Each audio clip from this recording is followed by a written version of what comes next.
had a couple of questions recently that I'd like to actually tie together. They don't sound like they have much to do with each other initially, but I'd like to suggest a connection. So the first question goes like this. I created a Bible similar to what Jonathan Edwards had, the kind with a blank page in between each page of the Bible. Knowing what you know now, what theme would you recommend tracing through the entire Bible? Great question. Here's the other question. How can a strong Christian who is suffering mental disorder love after he or she loses feelings or when love becomes cold? I want to start by jumping in on the second question, then I'll tie the first one back in a little bit. I would say that the question of losing feelings or becoming cold or sort of knowing that something's true but not feeling it or feeling something opposite to it, that's got to be the single biggest thing I confront in my counseling and in my own life.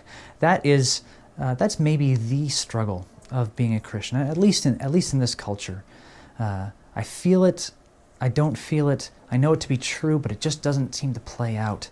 And I would argue that this person hasn't specified anything about what the mental disorder they're speaking about is or how they view that. So without trying to be simplistic, I just say mental disorder certainly does not make what you're talking about here an abnormal experience. I think everyone wrestles with losing feelings. Obviously, they're connecting this specifically to love. Maybe this is a marriage, maybe this is just a friendship that they're speaking about. How do you love? And I think that learning to love as a commitment, not just a feeling, learning to love as service, not just a feeling, that's something you can do. And bipolar can't take that away from you. Schizophrenia can't take that away from you. Depression, eating disorders, you cannot be stripped of your ability to love and serve those around you, even when you don't feel it. But it's sure harder when you don't feel it. And it's sure harder when you have any of those more complicating factors in your life that you're going through.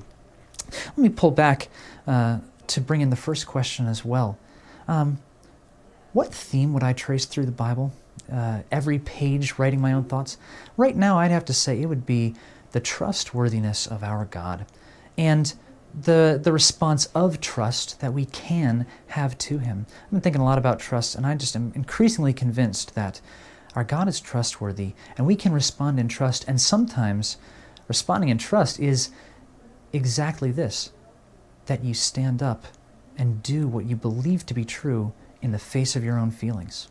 I think God's given us feelings for a reason. It's helpful. I'm glad I have feelings. I want those feelings to be in line with worship and love of God and love of neighbor, and I want to love my wife well. But sometimes trust in our trustworthy God as He reveals Himself on every page of Scripture to be. Sometimes that trust means that I put my feelings on the shelf. I say, you know what, this feeling, it wants me to believe something that's not true, and I'm going to live in light of what's true. And I'm going to cling to that despite swirling emotions or lack of emotions that would tell me something else.